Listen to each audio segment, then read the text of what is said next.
అదరగొట్టే కారం రంగు రుచి ఆచి కారం పొడి.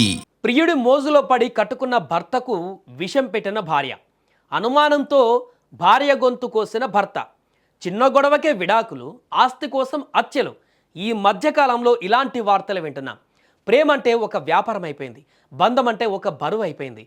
నీకు రోగం వస్తే నన్ను వదిలే, నాకు కష్టం వస్తే నిన్ను వదిలేస్తా అనే ఈ స్వార్థపూరిత సమాజంలో ప్రేమ ఇంకా బ్రతికే ఉందా? అగ్ని సాక్షిగా చేసుకున్న ప్రమాణానికి విలువ ఉందా అంటే ఉంది అనిపిస్తుంది. ఈ రిక్షావాల ప్రేమ కథ. తాజ్మహల్ కట్టిన షాజహాన్ కంటే గొప్ప ప్రేమికుడు అతను. ఆయన వయసు 75 ఏళ్ళు, కానీ ఆయన ప్రేమకు వయసు లేదు. తనను నమ్ముకొని తనతో 7 అడుగులు వేసిన భార్య వైద్యం కోసం ఏకంగా 300 కిలోమీటర్లు రిక్షాపైనే ఆసుపత్రికి తీసుకువచ్చి నేటి సమాజానికి భార్యాభర్తల మధ్య సంబంధం అంటే ఇదే అంటూ నిరూపించాడు. ఆయన పేరు బాబు లోహర్. ఒడిశాలోని సంబల్పూర్ వాసి. వయస్సు 75 ఏళ్ళు. సంబల్పూర్ జిల్లా కేంద్రానికి చెందిన బాబు లోహర్ రిక్షా తొక్కుతూ జీవనం సాగిస్తున్నారు. ఆయన భార్య జ్యోతికి కొద్ది నెలల కిందట పక్షవాతం వచ్చింది. స్థానిక ఆసుపత్రిలో చికిత్స పొందినప్పటికీ ఫలితం లేకపోవడంతో ఆమెను సుమారు 300 కిలోమీటర్ల దూరంలోని కటక్ ఎస్బి వైద్య కళాశాల ఆసుపత్రికి తీసుకువెళ్లాలని లోహర్ నిశ్చయించుకున్నాడు. చేతిలో చిల్లి గవ్వలేకపోవడం, వేరే వాళ్ళ సాయం తీసుకోవడానికి మనసు ఒప్పుకోకపోవడంతో తనకున్నటువంటి రిక్షాపైనే భార్యను తీసుకొని బయలుదేరాడు లోహర్.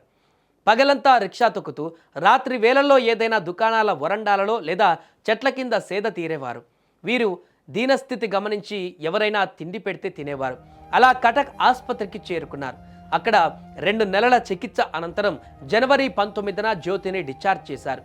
అదే రిక్షాపై ఇంటికి తిరిగొస్తుండగా కటక్ శివార్లోని గాంధీ కూడలి పై వంతెన వద్ద ఓ ట్రక్కు వీరిని ఢీకొనడంతో జ్యోతికి స్వల్ప గాయాలయ్యాయి.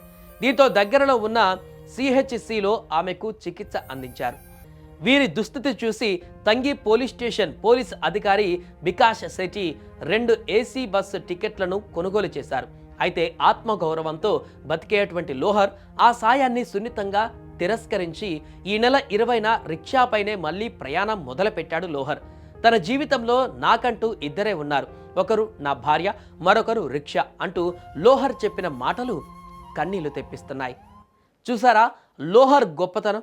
ఎక్కడో పుట్టిన ఓ ఆడబిడ్డ పెళ్లి తర్వాత భర్తే తన సర్వస్వం అనుకుంటుంది. అతనితో 7 అడుగులు వేసేటప్పుడే 7 జన్మల బంధం ఇవ్వమని కోరుకుంటుంది. చచ్చేంత వరకు భర్తనే దైవంలా కొలుస్తుంది ఇల్లాలు. కానీ నేటి సమాజంలో చిన్న గొడవ కారణంగా పవిత్రమైనటువంటి భార్యాభర్తల సంబంధాలను తెంచుకుంటున్నారు, తెగదెంపులు చేసుకుంటున్నారు. అలాంటి వారికి లోహర్ జీవితం ఓ పాఠంలా మారాలని కోరుకుందాం. ఈ వీడియో పైన మీ అభిప్రాయాన్ని కూడా కామెంట్ రూపంలో తెలియజేయండి.